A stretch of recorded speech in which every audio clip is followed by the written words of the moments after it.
Worried sila. Dito po sa ilang kaso po ng kidnapping, 3 kidnapping cases in just 5 weeks. Ma'am, hindi po ito fake news, no? At dito po, talagang sinasabi na ng mga negosyante na ang gobyernong Marcos kinakailangan na po ditong kumilos at maramdaman nila na may ginagawa ang gobyerno. Siguro din po, hindi naman din to fake news na talagang mabilis po na inaksyonan. Correct. Itong sitwasyon po ni Mr. Ke. Siguro po, kung may ganitong klaseng issue, sir, especially kidnapping, huwag mag-atubili. Kasi po, mas mapapabilis po ang trabaho ng law enforcement agencies natin kung makikipag-cooperate din po yung mga taong concerned.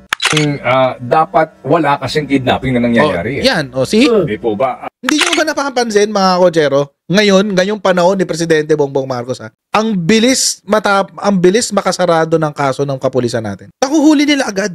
Imagine, nung panahon ni Digong, hindi nangyayari yan.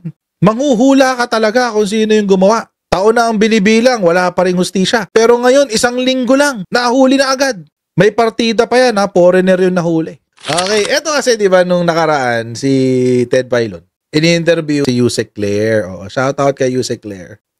Min-interview si Yusek Claire, marami silang tinapik, fake news, etc. Pero ang kumakalat ngayon sa social media, pinagtawanan daw ni Ted Filon si Yusek Claire sa sinagot ni Yusek Claire tungkol dun sa pagdukot kay Anson Ke. Apparently, may sinasabi na mali raw yung kwento ng PNP. Sinabayan pa yan ni VACC. Hindi pa daw case closed yung kay Anson Ke. Sabi daw kasi ng PNP, case solved na raw yan. Totoo naman, sinabi naman hindi pa talaga siya case closed kasi case solved na siya. Hindi siya case closed. A crime is solved if, number 1, the offender has been identified, kilala na kung sino yung mga gumawa ng krimen. There is sufficient evidence to charge him. Uy, matindi yun. So may ebidensya na para kasuhan. At nahuli, the offender has been actually taken into custody and the offender has actually been charged before the prosecutor's office. Ngayon na nakakatawa, mga kotsero, kasi ito sinabi ni VACC, si Volunteers Against Crime and Corruption. Ang sabi niya, hindi pa ito case closed. Bakit? Para daw masabi na closed, kailangan daw magkaroon ng finality in judgment. Kailangan daw kasi meron pang desisyon ng Supreme Court, etc. para mag-case closed. Tanong ko lang naman kay Anson Ke, ano hong pakialam ng PNP sa gagawin ng korte? Ang trabaho lang naman ng PNP hanggang case build-up Pag naipasa na ho yan sa prosecutor at nagdesisyon na ho ang prosecutor, korte na ho yan, wala na ho sa ehekutibo yan, korte na, meaning it will be in the jurisdiction or under the purview of our judiciary. Sa korte na yun. Si VACC kasi, mga kotsero, alam naman natin, digong yan Kasama dyan si Topacio dyan sa VACC. So alam natin na Duterte yan. Kahit sabihin nila na hindi, neutral kami, whatever, blah blah blah. Huwag na tayo magbulahan dito.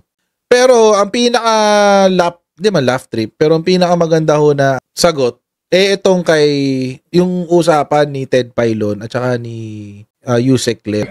Dapat wala kasing kidnapping na nangyayari. Yan, see? Hindi po ba? Imagine, mga kotsero, sobrang nilang hinighlight yung kidnapping mismo. Of course, it is hindi dapat ganon, hindi dapat nangyayari yung ganong sitwasyon. Pero para mo na rin sinabi na kailangan na ang puno ng mangga ay magbubunga ng puno ng santol. Parang ganon. Hindi mangyayari yun, guys Masyadong idealistic yun, yung sabihin nyo na dapat hindi nangyayari yung mga krimen ever. Dapat zero ang krimen. Kasi panahon pa lang ni Cristo, may krimen na.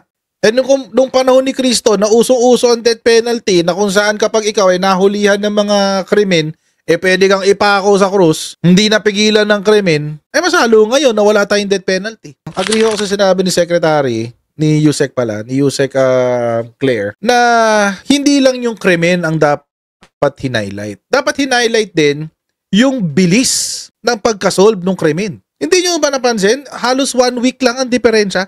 Hindi nyo ba napapansin, mga kotsero, ngayong panahon ni Presidente Bongbong Marcos, ang bilis makasarado ng kaso ng kapulisan natin. Nakuhuli nila agad yung mga perpetrators. Imagine, nung panahon ni Digong, hindi nangyayari yan. Manghuhula ka talaga kung sino yung gumawa. Taon na ang binibilang, wala pa ring hustisya. Pero ngayon, 1 linggo lang, nahuli na agad. May partida pa yan, foreigner yung nahuli. Dapat walang kidnapping na nangyayari. Hindi mo naman pipigilan ng krimen eh. Hanggat merong siraulo na gustong gumawa ng krimen, magkakaroon ka ng krimen. Kahit pag nanakaw lang yan ng piso sa tindahan, pangungupit ng piso sa tindahan, o bilyon-bilyon na ginawa ni Duterte sa Malacanang.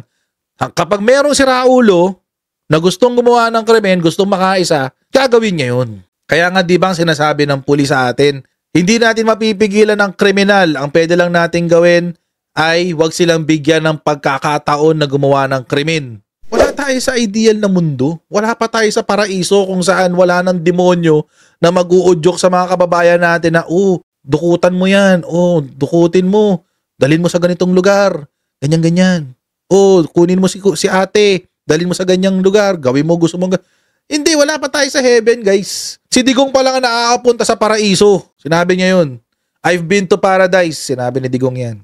Si Digong pa lang nakakapunta sa paraiso. Tayo wala. So hanggat meron demonyo na magsusulsol sa taong bayan, sa ating mga tao, na gumawa ng kasalanan, hindi, wala yung zero mo. Pero alam nyo mga kutsero, ito lang yung akin.